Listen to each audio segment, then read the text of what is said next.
Gelek spas dikim îro ji bo gelê Kurd, ji bo her çar parçayê Kurdistanê di şert û mercê Rojhilatê navîniya îro da yekîtiya netewî ji bo gelê Kurd gelek giring e. Lê pirsa em hêvî dikin serî de wayî bêjim, belkî demnemîne xweseriya Rojava û federalîzma Kurdistan, Herêma Kurdistanê rokê pêş de yekîtiya xwe zexm bikin, xurt bikin, mayînde bikin. Ev gelek giring e. Hêvî dikim peymana 26 Nîsanê di navbera Partî Yekîtî Netewî Kurd û NKSê de ki gav avitin ev mayînde bûye gav bi gav pêş bibere. Gelê Kurd li ser axa xwe, li ser dîroka xwe gelekî mêrxas e, têkoşer e, xwedî dîroka xwe ye, şervan e. Lê heta wî hêla wî herî zayıf, herî nokta wî herî zayıf wek em bên Yekîtiya Netewî heta îro pêk nadiye. Şima ev giring e.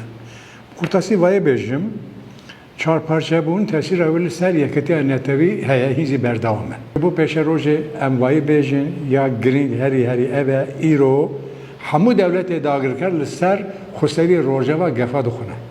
Metirsê li ser Kurdistanê distîne û dibin em çawa bikin xweserî sihatiya Kurda li olê rakin. Ji bo 30,000 Turka ê Qibrîsê dewleta serxwebûn dixwazin lê dibêjin ki bira em bên Kurd li xweseriya Rojava serxwebûn nebin, statiya mantin nebe. O serok Wezîrê Iraqê Sudanê dibêje ki aman ha li vê derê çi bû bira li Sûriyê neqewîme.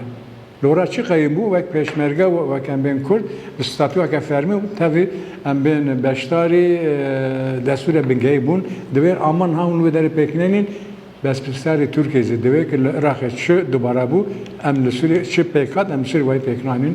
Ji bo bang emel gelê me re ye li serî de yekîtiya Kurdistana Federalî û xweseriya Rojava. Di dîvî li her şart parça îro gerek em biçavê partiyê biçavê berjewandiyê partiya lê nenirin. Gotinê em dibêjin em biçavê partiyê lê nenirin di kiryarê de em berjewandiya çavê partiyê nikane dişinda bêlin ya giring zê ev e ki em biçavê parçebûnê lê nenirin. Derkete holê ki îro xweseriya Rojava hilweşe astengê mezinê li ser çi bûye li ser federalîzma Kurdistanê çi bûye. Sivê federalîzma Kurdistanê hilweşe bandora wê herî giring li ser xweseriya Rojava bûye. Ji bo wê yan bi çavê tenê parçekî an Rojava, an Başûr, an Bakur em lê nenirin. Bakur gelek cara ceribandinê me çêbû em hêvî dikin ki li Bakur wek em bên rokê pêş de yekîtiyekî mayînde ya netewî pêkvere em li vê derê demildest hêvî dikin armanc dikin ki ew yekîtiya xweseriya Rojava mayînde bûye, bandora wê li ser me bûye. Di dîvî em bi çavê xwe lê binirin li Bakur. Rokê pêş de pêşniyara me ev e li hemû partiyê me Kurdistanê re.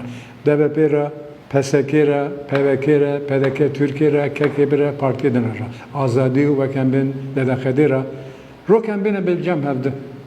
Bê şert û merc, bê roja em bên cemde em xwe re sohbetekê bikin. Taştekê bixwin bi derekê em li ser Bakur mijûl bûn çünkü me gelek tişt ceribandin. Lê em negişin Yekîtiya Netewî mayînde. Eger Bakur gava netewî mayînde bê avitin bandora wê li xweseriyê bûye, xweseriya Rojava bûye, li ser Başûr bûye, li ser Rojhilat bûye. Herî zêde li ser Başûr û xweseriya Rojava bûye. Gerek îro em hemû partiyê me Bakur ku zêde partiyê me jî tunenin. Li xweseriya Rojava hûn dizanin nêzîkî 5 partiye ne. Partiye herî biçûk e. Li vê derê em nede partînin. Eger em çavê partiyê lê nenirin çavê îro şert û mençê îro da gelê me de astengiyek ve mezin de el dayîkê me dinirim el helvasa wana dinirim di zarokê xwe vefa mirine zarokekî xwe dindir daye yekê wî nizam şê astengî veye hîn li ser nivane ew helwesteke ew dîtineke ew li bandora wî li ser me heye dibêje ki ya partiyê Kurda bûn yek bi çavê berjewandiya partî lê me nirin ez serî de 10 mah bajar geriye. Wek em çar kes bu meselê dest pê kir. Bajar gund navçe em geriyan. Em giştin encamekî. Em çûn serlêdana partiyê zmelê kir, nehatin. Ca de gerek em here serlêdan bikin. Ew gava însiyatîva Yekîtiya Demokratîk di hêla wek em bên îtîfaqa netewî de em bêjin gavek. Hîn negiştiye encama îtîfaqa Yekîtiya Netewî. Di hêla bernamê de jî hîn negiştiye. Dêla wek em bên Partî Kurda negiştiye. em ê vê dikin, armanc dikin, ew îstatîfeyekî demokratîk bi partiyê me dirazî. Bêne cem hevdi bi her alî ve veke min rojeveke nû bidin ber hevdi. Hevciya dike bernamezî bigarin ji bo partiyê me dîzî tevî bûn. Çima li Kurdistana Bakur gerek îtifaqeke netewî êdî pêk were.